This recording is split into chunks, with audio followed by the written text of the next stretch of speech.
네, 하나님께 보여주는 곳 모리아라는 제목으로 오늘 말씀 나오도록 하겠습니다. 자, 지난주 말씀은 하나님의 시험에 대한 말씀이었습니다. 하나님께서 시험을 하십니다. 아브라함을. 근데 그 시험은 사단의 시험과는 다르다고 했죠. 하나님의 그 자녀를 시험하심은 그 자녀를 믿음에 경고케 하기 위한, 그 믿음을 입증하기 위한 하나님의 테스트라고 했습니다. 사단의 시험은요, 인간을 파멸시키고 멸망시키려고 하는, 죽이려고 하는 유혹, 템프테이션이라고 말씀드렸습니다. 자, 여러분, 하나님께서 당신의 자녀를 그 믿음을 입증하기를 원하신다는 것을 여러분 한번 곰곰이 생각해 보세요. 하나님을 향한 여러분의 믿음은 과정 가운데 있어요. 결정된 것이 아니라는 거예요. 하나님께서 우리에게 허락하신 광야길 40년, 여러분의 인생길은 하나님을 향한 여러분의 믿음을 계속 이렇게 보여드리고 입증하는 그런 시간입니다. 결정된 것이 아니라는 거 다시 한번 기억하시기 바랍니다. 그리고 또 여러분의 인생은 여러분을 죽이려고 하는 사단의 시험에 또 노출된 시간이기도 합니다. 지금까지 우리가 그러한 노출된 시간 가운데 살아왔죠. 그래서 여러 가지 아픔이 있었고요. 또 하나님의 은혜를 또 발견하는 시간이기도 했습니다. 자, 우리가 또 지난주 말씀에서 생각해야 할 것은 이 아브라함과 관련된 이 시험이 골고다 십자가 은혜를 드러내기 위한 예표적인 사건이라는 것을 여러분 기억하시기 바라요. 하나님의 아브라함의 믿음을 입증시키기를 원하시는 이 시험을 아브라함이 하나님의 언약의 문제로 가져갔을 때 비로소 아브라함을 향한 이 시험이 모든 인류의 죄악을 구속하기 위한, 구원하시기 위한 하나님의 십자가 은혜의 사건임을 만방히 드러났다는 거 여러분 기억하시기 바랍니다. 오늘 말씀도 계속해서 십자가 은혜에 대한 말씀입니다. 자, 우리 한번 1절 2절 말씀을 다시 한번 읽어보겠습니다. 그 일 후에 하나님이 아브라함을 시험하시려고 그를 부르시되 아브라함 하시니 그가 이르되 내가 여기 있나이다. 여호와께서 이르시되 내 아들 내 사랑하는 독자 이삭을 데리고 모리아 땅으로 가서 내가 내게 일러준 한 산 거기서 그를 번제로 드리라. 자, 모리아 땅으로 가라고 주께서 지정하십니다. 그죠? 네, 주께서 지정하시는 땅이 모리아 땅이라는 거. 자, 아까 주보에서 살펴본 것처럼 여호와께서 보시는 한 장소란 의미가 있고, 또 그래서 그 이름이 지명이 되어서 팔레스타인의 한 물리적인 지명이 되었습니다. 모리아. 성경에 단 2번 나옵니다. 모리아산, 모리아 땅이. 하나는 우리가 오늘 읽은 이 본문에 나오고, 또 하나는 어디에 나올까요? 모리아산이, 모리아 땅이. 솔로몬이 성전을 세웁니다. 바로 이곳에 세우는 거예요. 얼마나 놀랍습니까? 우리 역대하 3장 1절.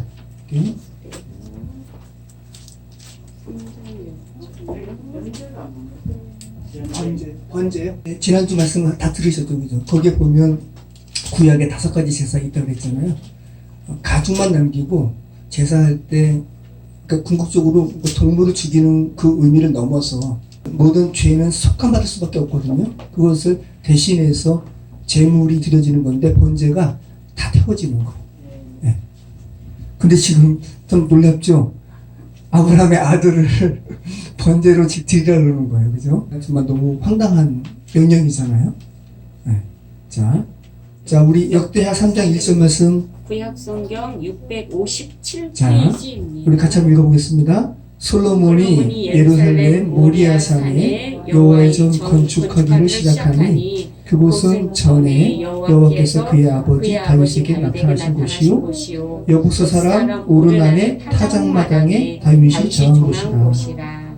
자, 지금 모리아를 지금 이렇게 살펴보면서 하나는 하나님께서 아브라함의 100세 낳은 아들 이삭을 번제로 드리라라는 그 장소, 또 하나 모리아가 또 나오는 곳이 어디라고요? 지금 우리가 읽은 본문, 다윗의 아들 솔로몬이 예루살렘 성전을 건축한 곳이 모리아라고요. 그러면서 지금 뭐라 그래요? 그 모리아 땅을 지금 설명하면서 그곳은 전에 여호와께서 그의 아버지 다윗에게 나타나신 곳이요 여부스 사람 오르난의 타작마당에 다윗이 정한 곳이다.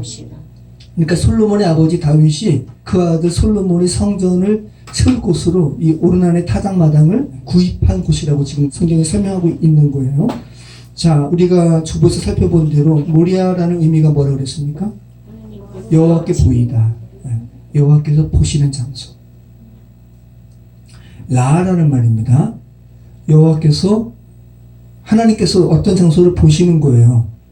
우리 인간이 그냥 건성으로 보는 게 아니라 하나님께서 보시는 장소예요. 어떻게 보시겠어요?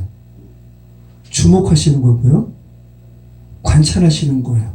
아브라함이 어떻게 하나? 주목하시는 겁니다.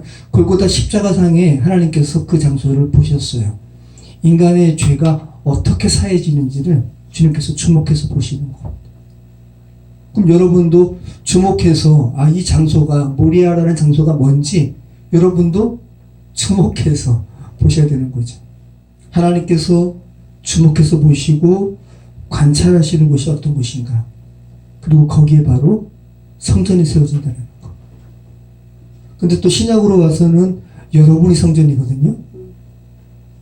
그럼 하나님께서 성전된 여러분을 지금 주목해서 보시겠죠? 그 의미까지도 여러분이 생각을 하셔야 되는 거예요. 우리가 지금 창세기 22장을 지금 다 읽어보셨는데 그냥 여러분이 이렇게 읽으셔도 정말 골고다 십자가 사건을 예표적으로 드러내는구나. 하나님께서 아브라함에게 명령하시잖아요. 내 사랑하는 아들. 자, 하나님의 사랑하는 아들이 누구세요? 예수님. 자, 그 이삭이 모리아 땅에 가서 번제로 드려지고요. 예수님이 골고다 언덕에서 번제로 드려지는 거예요. 인간의 죄를 속하기 위해서. 모든 5대 제사의 기본적인 의미는 뭐가 있다고 그랬어요? 속죄. 가장 대표적인 제사는 번제. 자, 우리 6절 말씀 같이 읽겠습니다. 아브라함이 이에 번제나무를 가져다가 그의 아들 이삭에게 지우고 자기는 불과 칼을 손에 들고 두 사람이 동행하더니. 지금 제가 좀 건너뛰어서 6절 말씀을 읽어봤는데, 자, 지금 정확하게 예수 그리스도의 십자가 사건을 예표적으로 드러내는 거예요. 이삭을 주목해서 보시기 바래요. 이 번제로 태워질 이 나무를 누가 지고 가요? 이삭이 지고 가는 거예요. 골고다 산까지 올라갈 때 누가 십자가를 져요? 예수님께서 지세요. 그리고 여기 보면 이삭이 나 이 번제나무 안 질래요? 라고 거부한다는 말씀이 있어요? 없어요? 없어요. 자원에서, 지난주 말씀 살펴봤죠? 번제는 자원에서 드리는 거라고. 자, 예수님도 십자가 나 이거 안 질래? 라고 하지 않으셨어요. 같이 가는 겁니다, 다.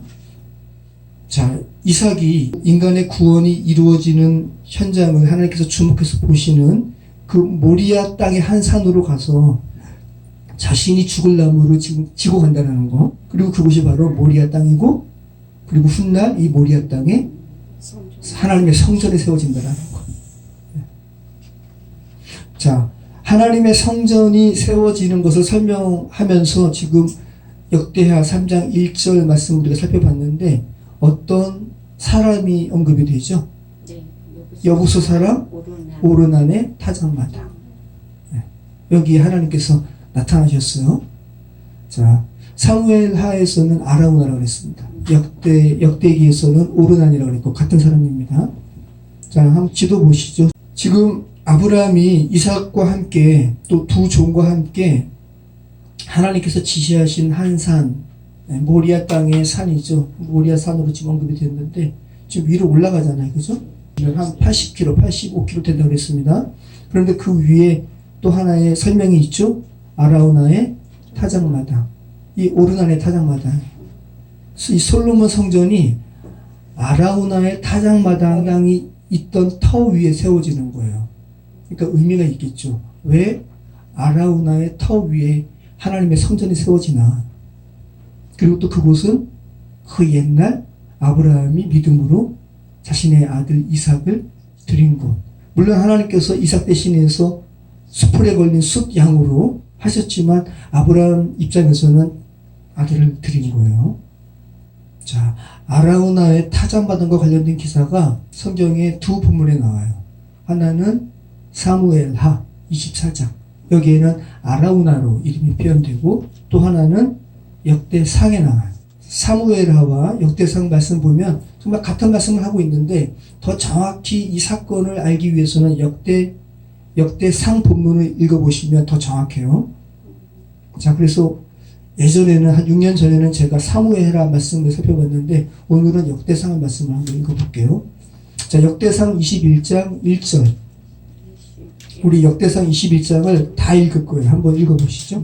사탄이 일어나 이스라엘을 대적하고 다윗을 충동하여 이스라엘을 계수하게 하니라.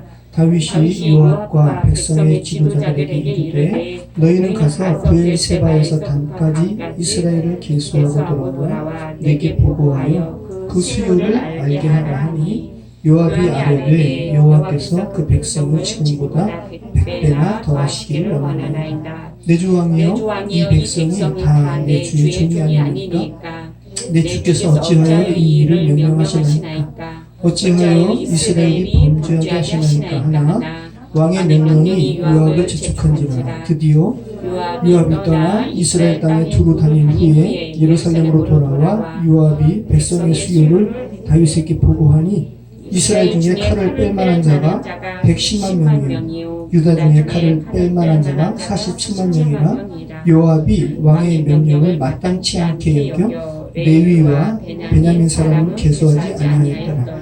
하나님이 이 일을 악하게 여기사 이스라엘 치시네. 자 보세요. 지금 오르난의 타당마다 이 사건을 알기 위해서 지금 역대상 21장 말씀을 읽는 거예요. 자 요압이 다윗의 장군 요압이 다윗이 요압에게 명령한 인구를 계수하는 명령에 대해서 못마땅하게 여겼다고 나왔죠. 하나님 보시기에 옳은 일이 아니라는 거예요. 정확하게 역대상 21장 1절에 나오잖아요. 다윗이 왜 이렇게 했는지 사탄이 다윗을 충동했다고 이렇게 나오는 거예요.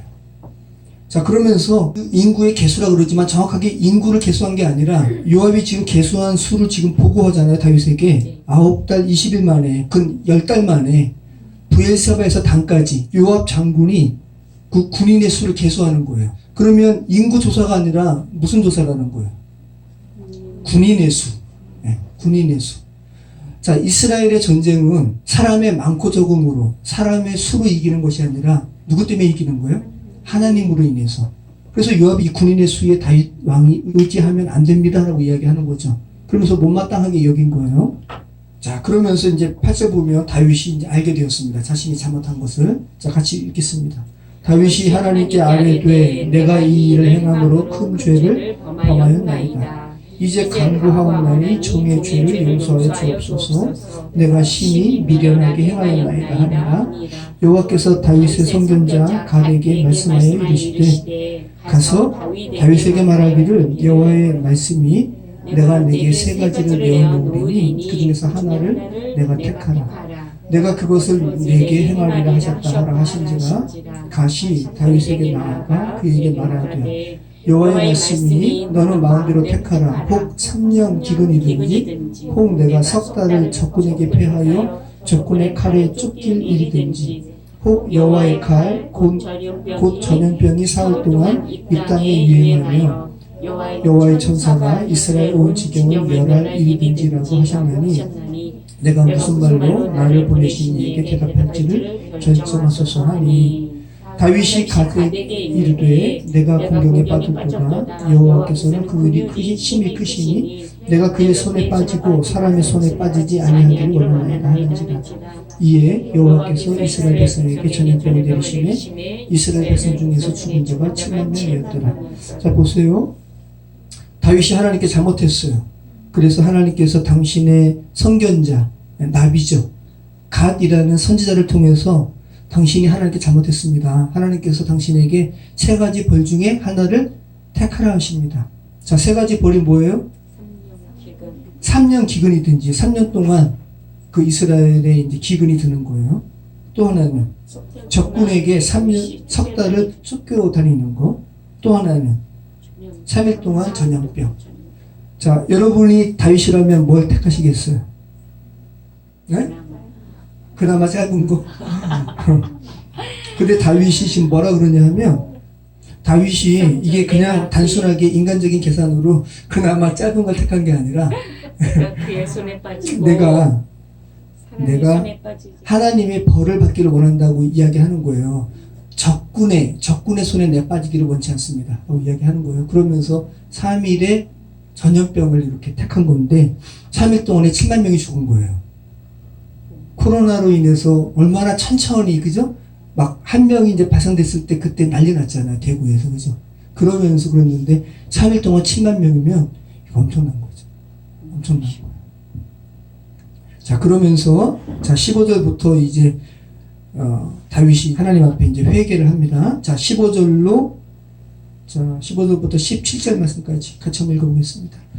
하나님이 예루살렘을 멸하려 천사를 보내셨더니 천사가 멸하려 할 때에 여호와께서 보시고 이 재앙 내림을 뉘우치사 멸하는 천사에게 이르시되 족하다. 이제는 내 손을 거두라 하시니 그때에 여호와의 천사가 여보스 사람 오르논의 타작마당 곁에 선지라. 다윗이 눈을 들어 보매 여호와의 천사가 천지 사이에 섰고 칼을 빼어 손에 들고 예루살렘 하늘을 향하여 편지라. 다윗이 장로들과 더불어 굵은 배를 입고 얼굴을 땅에 대고 엎드려 하나님께 아뢰되 명령하여 백성을 계수하게 한 자가 내가 아니니까 범죄하고 악을 행한 자는 곧 나니이다. 이 양떼는 무엇을 행하였나이까 청하건대 나의 하나님 여호와여 주의 손으로 나와 내 아버지 집을 치시고 주의 백성에게 재앙을 내리지 마옵소서 하니라. 자, 보세요. 다윗이 정말 회개를 하는 거예요. 그리고 이게 지금 보시면 아까 모리아의 의미가 뭐라 그랬죠? 여호와께서 보시는 곳, 하나님께 보여진 곳이에요. 자, 여기 15절 말씀 보면 여호와께서 보시고 이 재앙 내림을 뉘우치사. 그러니까 여호와께서 뭘 보셨다라는 거예요? 16절 이하를 보셨다라는 거예요. 16절 이하. 16절 이하에, 그러니까 지금 이게 동시시간인데, 지금 문장으로 쓰니까 선후가 이렇게 있는 것 같아요. 그런데 실제로는 하나님이 예루살렘을 멸하러 천사를 보내셨더니 3일 동안에 그저 전염병으로 인해서 이스라엘을 치신 거예요. 7만 명이 죽었습니다. 그러면서 이제 뭘 본 거예요? 16절 이하를 본 거예요. 다윗이 보니까 여호와의 천사가 천지 사이에 섰고 칼을 빼어 손에 들고 예루살렘 하늘을 향하여 편지라. 그러면서 이런 환상 가운데 이스라엘 백성들이 7만 명이 죽어나가는 거예요. 그러면서 다윗이 회개를 하는 겁니다. 장로들과 더불어 굵은 배를 입고 얼굴을 땅에 대고 엎드려. 그죠? 그러면서 다윗이 정말 하나님께서 이 재앙을 이제 중단하실 만한 회개를 하는 거예요. 다윗이 다른 핑계 안 돼요. 내가 잘못한 겁니다. 나와 내 아버지의 집을 치소서. 이 백성들은 죄가 없습니다라고 백성을 지금 중보하는 거예요. 다윗이. 다시 한번 보시죠. 하나님께 아뢰되 명령하여 백성을 계수하게 한 자가 내가 아니니까 범죄하고 악을 행한 자는 곧 나니이다. 이 양떼는 무엇을 행하였나이까 청하건대 나의 하나님 여호와여 주의 손으로 나와 내 아버지의 집을 치시고 주의 백성에게 재앙을 내리지 마옵소서 하니라. 다윗은 정말 성군이에요. 물론 밧세바도 범하고 또 이러한 인구 군사의 개수도 하는 죄악을 범했지만 정말 하나님께서 잘못을 지적하셨을 때 자신의 죄악을 처절하게 뉘우치는 거예요. 이런 처절한 회개가 있을 때 주님께서 용서하십니다. 자, 이곳에서 바로 솔로몬 성전이 세워졌다는 거, 또 이곳이 바로 아브라함이 하나님의 명령대로 이삭을 제물로 드리려고 했던 곳이라는 거. 자, 18절 말씀 계속 읽어볼게요. 여호와의 천사가 갓에게 명령하여 다윗에게 이르시기를 다윗은 올라가서 여보스 사람 오르난의 타작마당에서 여호와를 위하여 제단을 쌓으라 하신지라. 이에 갓이 여호와의 이름으로 이른 말씀대로 다윗이 올라가니라. 그때 오르난이 밀을 타작하다가 돌이켜 천사를 보고 오르난이 4명의 아들과 함께 숨었더니 다윗이 오르난에게 나아가매 오르난이 내다보다가 다윗을 보고 타작마당에서 나와 얼굴을 땅에 대고 다윗에게 절하매 다윗이 오르난에게 이르되 이 타작하는 곳을 내게 넘기라. 너는 상당한 값으로 내게 넘기라. 내가 여호와를 위하여 여기 한 제단을 쌓으리니 그리하면 전염병이 백성 중에서 그치리라 하니 오르난이 다윗에게 말하되 왕은 취하소서. 내 주 왕께서 좋게 여기시는 대로 행하소서. 보소서 내가 이것들을 드리나이다. 소들은 번제물로 곡식 또는 기계는 화목으로 밀은 소제물로 삼으시기 위하여 다 드리나이다 하는지라. 다윗 왕이 오르난에게 이르되 그렇지 아니하다. 내가 반드시 상당한 값으로 사리라. 내가 여호와께 드리려고 내 물건을 빼앗지 아니하겠고 값 없이는 번제를 드리지도 아니하리라 하니라. 그리하여 다윗은 그터 값으로 금 600세겔을 달아 오르난에게 주고. 네. 자, 오르난이 이제 다윗의 백성이잖아요. 오르난이 타작마당에서 이렇게 타작하다가 여호와의 천사도 보고 또 이렇게 보는데 왕이 오는 거 아니에요. 그러면서 이제 왕에게 엎드리고 그러는데 왕이 뭐라 그러는 거예요? 이 타작마당 내게 넘기라. 내가 상당한 값을 치르리라. 여러분, 왕이 여러분에게 와가지고 여러분의 소유의 어떤 땅을 달라고 그러면 여러분 어떻게 하겠어요? 돈 받고 팔겠어요? 아니면 그냥 주겠어요? 돈 받고 팔아요? 그냥 주는 거예요. 아, 이것뿐만 아니라 제가 다 드리겠습니다. 그랬더니 다윗이 뭐라 그래요? 아니다. 내가 반드시 상당한 값으로 사리라. 그러면서 값 없이는 번제를 드리지도 아니하리라. 여기에 의미가 있는 거예요. 속죄는 대가 없이 이루어지지 않는다는 거예요. 자, 금 600세겔이 얼마예요? 얼마일 것 같아요? 자, 사무엘하 기사에서는 은 50세겔로 되어 있어요. 한번 보시죠. 사무엘하 24장 24절. 왕이 아라우나에게 이르되 그렇지 아니하다. 내가 값을 주고 내게서 사리라. 값 없이는 내 하나님 여호와께 번제를 드리지 아니하리라 하고 다윗이 은 50세겔로 타작마당과 소를 사고. 자, 그래서 이 은 50세겔과 근 600세겔은 너무 편차가 커서 설왕설래 하는데 단순하게 그 타작마당 정도의 위치는 은 50세겔로 샀다라는 거예요. 그런데 다윗이 나중에 성전이 세워질 그걸 생각하면서 그 전체 산을 산 걸 이해를 합니다. 그러면 의미가 확실해지죠. 은 50세겔이 얼마냐 하면 은 1세겔이 노동자 4일치 임금이랍니다.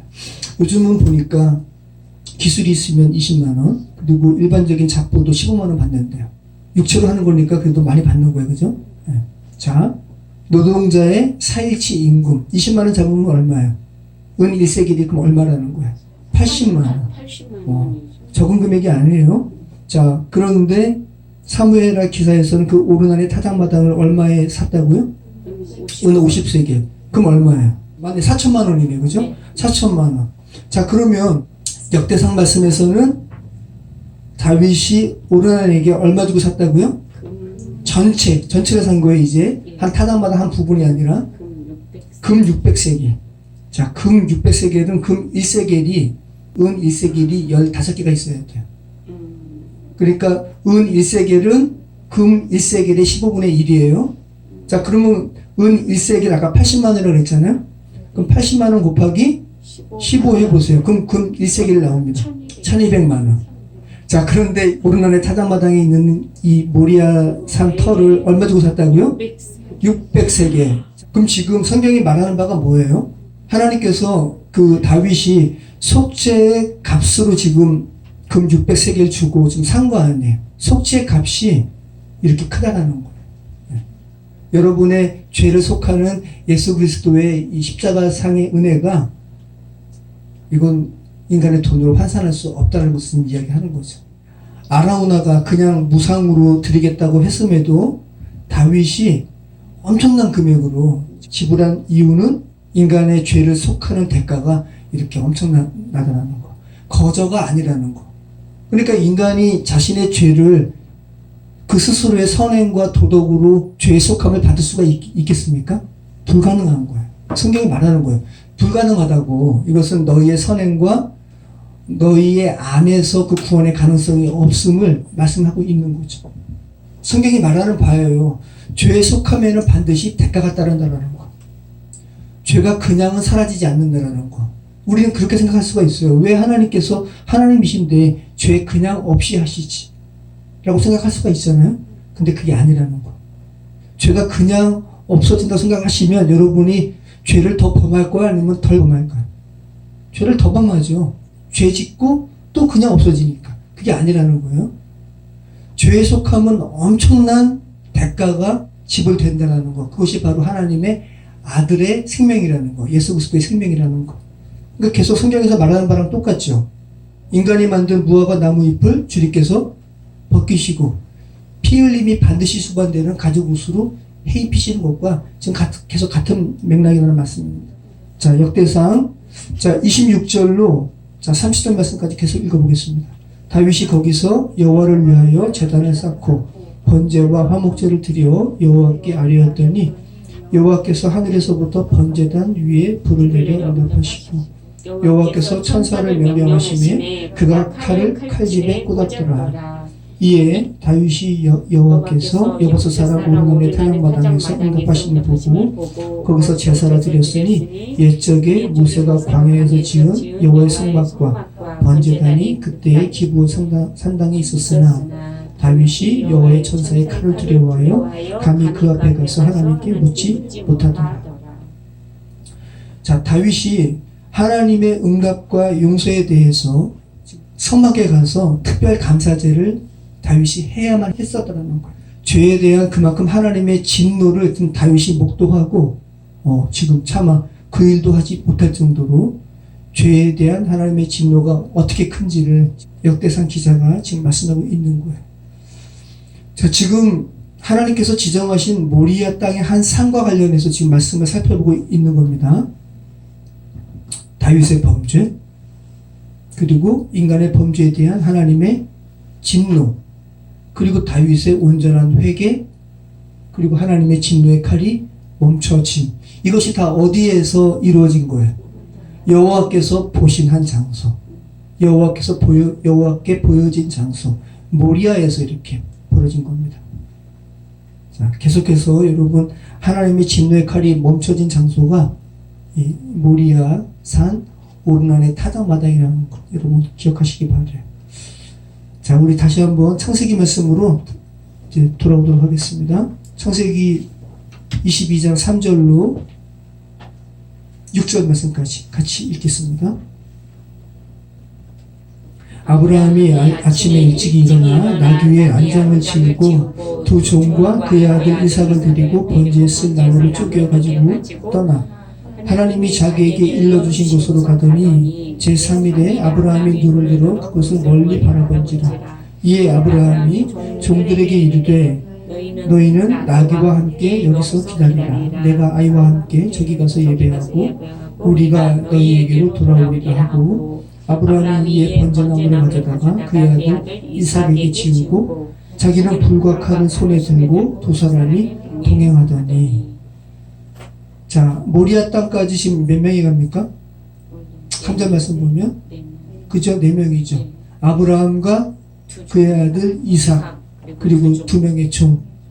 자, 그리고 3일 후에 이제 모리아 땅까지 당도하는 거예요. 하필이면 왜 또 3일 후일까요? 실제적으로 물리적으로도 3일이 걸렸으니까 3일이기도 하지만 지금 3일 후에 모리아 땅에서 벌어진 것은 십자가의 이 사역을 정확하게 예표적으로 드러내는 거잖아요. 성경에 3일에 대한 말씀이 많이 나와요. 성경에서 3일은 이 죽음의 세력과 생명이 완전히 분리되는 기간이 3일로 등장을 해요. 야곱이, 그죠? 아브라함의 손자죠. 야곱이 외삼촌 라반에게서 도망쳐 나와서 완전히 이렇게 도망쳐 나올 때 그 야곱이 도망쳤다라는 소식이 외삼촌 라반에게 얼마 후에 들리냐 하면 3일 후에 들려요. 그래서 결국은 3일 후에 라반이 그 소식 듣고 조카 야곱을 쫓아와요. 그런데 다시 야곱을 잡아가지고 가지는 못해요. 거기서 계약 맺고 영원히 이제 분리되는 거예요. 자, 감옥에 있는 요셉의 형들이 아우 요셉을 죽이려고 하다가 미디안 상인에게 팔아 넘겼잖아요. 그리고 그 아우 요셉이 애굽의 총리가 되었어요. 그죠? 그리고 이스라엘 땅에 가나안 땅에 기근이 들어가지고 자, 우리 7절로 10절 말씀 같이 읽겠습니다. 7절로 10절. 이삭이 그 아버지 아브라함에게 말하여 이르되 내 아버지여 하니 그가 이르되 내 아들아 내가 여기 있노라. 이삭이 이르되 불과 나무는 있거니와 번제할 어린 양은 어디 있나이까. 아브라함이 이르되 내 아들아 번제할 어린 양은 하나님이 자기를 위하여 친히 준비하시리라 하고 두 사람이 함께 나아가서 하나님이 그에게 일러주신 곳에 이른지라. 이에 아브라함이 그곳에 제단을 쌓고 나무를 버려놓고 그의 아들 이삭을 결박하여 제단 나무 위에 놓고 손을 내밀어 칼을 잡고 그 아들을 잡으려 하니. 아멘. 자, 여러분 보세요. 이게 정확하게 예수님의 십자가 사건을 예표적으로 드러내는 게 지금 이때 이삭이 17살, 그건 20살 가까운 청년이에요. 예? 지금 재훈이 이제 이렇게 많이 컸어요. 아기 같던 재훈이가. 자, 근데 지금 이삭이 자기를 지금 아버지가 결박해가지고 지금 나무 위에다 올려놓는 거 아니에요. 올려놓는 거잖아요. 근데 오늘 말씀 보면 이삭이 거기에 대해서 대항했다는 말이 있어요, 없어요? 없어요. 정확하게 흠없는 어린 양 예수 그리스도께서 저항하지 아니하시고 십자가 그 고통을 받으신 것을 그대로 예표적으로 드러냅니다. 이삭이 아버지에게 묻습니다. 이삭은 이렇게 황당한 거죠. 아버지, 번제를 드릴 불과 나무는 자기가 지금 지고 가니까 여기 있는데 이 번제로 드릴 어린 양은 어디 있습니까? 그랬더니 아브라함이 번제할 어린 양은 바로 너야 라고 말하지 않고 하나님께서 친히 자신을 위하여 준비하실 거야 라고 이야기하는 거예요. 그런데 이것이 바로 이제 우리가 너무나 잘 알고 있는 여호와 이레, 하나님께서 준비하신다는 말이 여기서 나왔죠. 그런데 히브리어 원문에는 하나님께서 준비하신다라는 다른 특정된 단어가 없어요. 이것도 정확하게 뭐냐면 우리말로 하나님께서 친히 자신을 위하여 준비하실 것이라는 이렇게 번역한 이 말은 뭐냐면 하나님, 여기서 엘로힘이에요. 엘로힘. 자, 인간을 구원하신 하나님은 전능하신 하나님이시죠. 그래서 여기 보면 여호와, 그리고 아까 모리야 할 때는 야잖아요. 야, 그리고 엘로힘 다 이렇게 각각 쓰여요. 구분해서 쓰입니다. 자, 하나님께서 친히 자신을 위하여 준비하실 거야 라고 할 때 이 준비하실 거야 라고 번역된 이 단어가 뭐냐면 아까 모리야 할 때 뭐죠? 라, 주께서 보시다. 그리고 하나님의 신격 명사 야와의 합성을 하고 그랬잖아요. 여기서는 엘로힘 그리고 라라는 단어 두 개밖에 없어요. 여호와께서 준비하신다라는 것도 하나님께서 보신다라는 거예요. 여러분 보세요. 이렇게 이 모리아라는 이 주께서 지정하신 이 장소에서 하나님께서 친히 당신의 재물을 준비하실 거야 라고 말하는 것도 하나님께서 보신다라는 이 엘로힘 라라는 단어 외에는 없다고요. 자, 하나님께서 당신의 구속 사역이 야, 죄된 인간아, 너희들을 내가 구원하려는 것은 이런 거야 라고 한 장소를 지명하시는 거잖아요. 그죠? 자, 아브라함은 하나님께 예배드린 사람이었어요. 모리아까지 안 가더라도 하나님께서 아브라함 너 예배드려라고 말씀하실 때 아브라함은 예배드릴 장소가 많았어요. 제일 처음에는 어디에서 예배드렸습니까? 콜림 받은 이후에 세겜 땅 모래 상수리나무에서 예배드리고 그 다음에 베델과 아이 사이에서 예배드리고 그리고 브에세바에서 예배드리고 에셀나무 심고 그죠? 자, 그런데 하나님께서 아브라함에게 구원이 이런 거야 라는 것을 궁극적으로 가르쳐 주시는 지명하는 한 장소가 모리야. 하나님께서 보심, 보여짐. 그리고 거기서 또 하나님께서 친히 준비하실 거야 라고 이삭에게 이야기한 것도 엘로힘 하나님께서 보신다라는 의미의 엘로힘 라밖에 없다고요. 자, 우리 9절 말씀 다시 한번 읽어보겠습니다. 9절 말씀 읽어보겠습니다. 하나님이 그에게 일러주신 곳에 이른지라. 이에 아브라함이 그곳에 제단을 쌓고 나무를 버려놓고 그의 아들 이삭을 결박하여 제단 나무 위에 놓고 손을 내밀어 칼을 잡고 그 아들을 잡으려 하니. 자, 아브라함은 정말 자기의 아들 이삭을 잡으려고 그랬어요. 그런데 이렇게 한 이유가 뭐라고요? 아브라함이 부활 신앙까지 갔다고요. 지난주에 우리가 히브리서 말씀을 살펴봤죠. 하나님께서 능히 그 아들을 다시 살리실 줄로 아브라함은 생각하였더라. 자, 그리고 아브라함이 지금 자기의 아들을 이렇게 번제로 드리려고 하는 이 아브라함의 결단, 이 아들의 생명값이 얼마라고요? 아까 솔로몬의 성전, 솔로몬의 터, 오르난의 타당마당을 얼마 주고 샀다고요? 금 600세계. 차마 인간의 수로, 금액으로 환산할 수 없는 금액. 그러니까 여러분의 이 죄에서 구원받은 여러분의 한 사람 한 사람의 생명값이 얼마라는 거예요? 이인하 목사님인가 그분이 어떤 책을 쓰셨냐면 제목도 그런 거죠. 여러분은 얼마짜리인 줄 아세요? 예수님과 금 600억 정도가 아니라 여러분은 예수님짜리예요. 그분이 그렇게 이야기하시는 거예요. 죄에서 구원받으신 여러분의 생명값은 예수님짜리라고요. 이 하나님의 형상으로 지음받은 한 사람 한 사람이 이러한 생명값이라고요. 그런데 죄된 인간은 그 사람들을 하찮게 여기고 때로는 종으로 여기고 폐지 죽는다고 무시하고 이거 하나님 보시기에는 엄청난 죄악인 거예요. 이거 생각하면은 정말 우리가 외형상의 모습을 떠나서 한 사람 한 사람을 어떻게 대해야 할지를 여러분이 생각하게 돼요. 그 한 사람 한 사람을 위해서 하나님께서는 당신의 아들의 생명값, 이 세상에 여러분 한 명만 있더라도 하나님께서는 여러분을 구원하시기 위해서 그 당신의 아들 예수 그리스도를 내어 놓으셨다고요. 엄청난 거죠. 다시 한번 잘 생각해 보시기 바라요. 사람이라는 존재가 어떤 존재인가? 하나님께서 당신의 아들값을 치르시고 구원하신 존재가 사람이라는 것.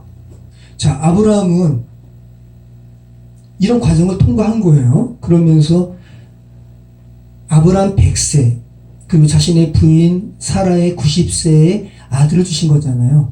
정말 죽은 몸에서 생명이 태어났거든요. 자, 이런 전능하신 하나님께서 다시 이삭을 살리실 거야. 부활 신앙까지 가게 됐습니다. 그러면서 정말 아브라함이 이 이삭을 칼을 잡으려고 할 때 하나님께서 너무 급하셨어요. 정말로 이 아브라함이 그 아들 그럴까봐 다급하게 부르십니다. 다급하게. 그게 느껴지죠? 자, 12절 말씀. 자, 12절까지 같이 읽겠습니다. 여호와의 사자가 하늘에서부터 그를 불러 이르시되 아브라함아 아브라함아 하시는지라. 아브라함이 이르되 내가 여기 있나이다 하매 사자가 이르시되 그 아이에게 내 손을 대지 말라. 그에게 아무 일도 하지 말라. 내가 내 아들 내 독자까지도 내게 아끼지 아니하였으니 내가 이제야 내가 하나님을 경외하는 줄을 아노라. 네. 자, 아브라함아 천천히 부른 게 아니에요. 그죠? 아주 급하게 다급하게 아브라함아 아브라함아 내 아들 이삭에게 손을 대지 말라. 내가 이제야 너가 하나님 경외하는 줄을 내가 알겠다. 자, 하나님을 향한 여러분의 이 믿음은 결정되지 않았어요. 자, 그리고 여러분이 좀 이렇게 생각할 게 뭐냐면, 그러면 지금도 하나님께서 어떤 사람에게 아들을 잡으라. 여러분, 이 일은 아브라함에게만 주께서 허락을 하신 거예요. 왜? 뭐 때문에? 십자가 사역이 뭔지를 가르쳐 주기 위해서. 오해하시면 안 된다는 거. 자, 하나님께서 여호와의 사자가 다급하게 아브라함을 부르시고 이삭에게 아무 일도 하지 말라 그러십니다. 아들 독자까지도 내게 아끼지 아니하였으니 이제야 내가 하나님을 경외한 줄을 내가 알겠다. 자, 다시 한번 오늘 이 아브라함의 이 기사를 통해서 하나님께서도 하나님은 전지하시죠, 그죠? 전지하시기 때문에 어떤 사람이 자기를 하나님 당신을 향한 믿음을 저버리는 줄 아시죠?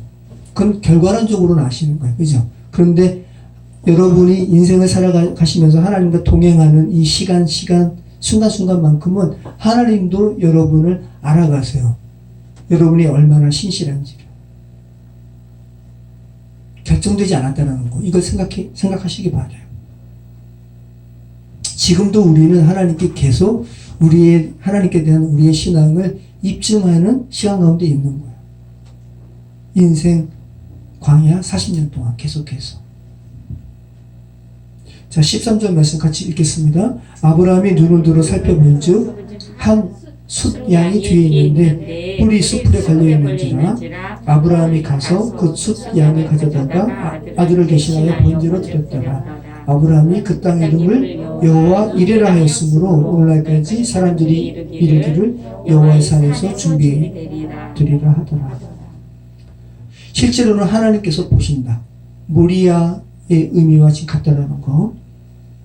자, 그래서 우리가 복음성가에도 여호와 이레 채우시네, 내 쓸 것을 채워주시네, 뭐 이러한 찬양도 많이 부르시는데, 실제로는 여러분 여호와 이레라는 말이 오늘 본문에밖에 안 나왔어요. 그리고 이 여호와 이레라는 이 의미가 뭐예요? 인간의 죄악을 대속하시는 하나님의 준비하신과 관련된 의미의 여호와 이레라는 말이 쓰였다는 거. 그냥 너무 세속적으로 내 쓸 것을 주께서 채워주실 거야, 이런 차원이 아니라는 거. 그러니까 우리가 여호와 이레라는 말을 그런 차원으로 사용하시는 분은 굉장히 하나님의 말씀을 굉장히 저급하게 여러분이 여기시는 거예요. 차마 사용할 수가 없어요. 자, 15절 말씀 같이 읽겠습니다. 여호와의 사자가 하늘에서부터 두 번째 아브라함을 불러 이르시되 여호와께서 이르시기를 내가 너를 가리켜 맹세하노니 내가 이같이 행하여 내 아들 내 독자도 아끼지 아니하였은즉 내가 내게 큰 복을 주고 내 씨가 크게 번성하여 하늘의 별과 같고 바닷가의 모래와 같게 하리니 내 씨가 그 대적의 성문을 차지하리라. 또 내 씨로 말미암아 천하 만민이 복을 받으리니 이는 내가 나의 말을 준행하였습니다 하셨다 하니라. 그러면서 아브라함을 콜링하신 이후에 계속 말씀하신 언약의 말씀을 다시 한번 선포하시죠.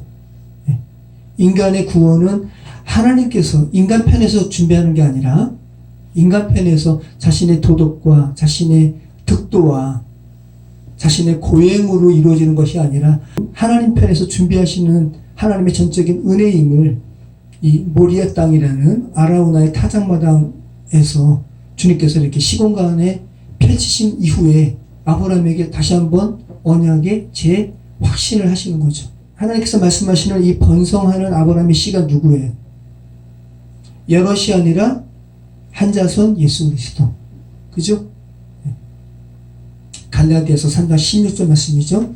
이 약속들은 아브라함과 그 자손에게 말씀하신 것인데 여럿을 가리켜 그 자손들이라 하지 아니하시고 오직 한 사람을 가리켜 내 자손이라 하셨으니 곧 그리스도라.